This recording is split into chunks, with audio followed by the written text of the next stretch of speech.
Bugun meni bitta narsa hayron qoldirdi-da.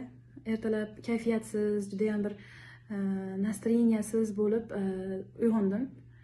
Ishga borgim kelmay, hamma narsani bahona qilib, ishdan ham uyda qolishga harakat qildim-da. Keyin birdaniga eshik ochilib, onam kirib keldi-da.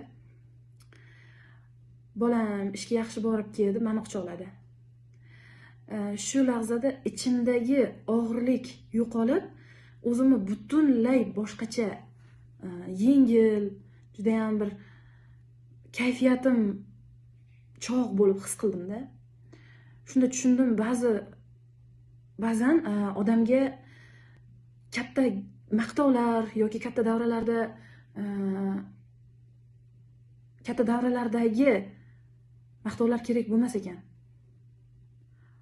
Hamma narsaga charchagan paytda onani bittagina quchog'i davo bo'lar ekanda.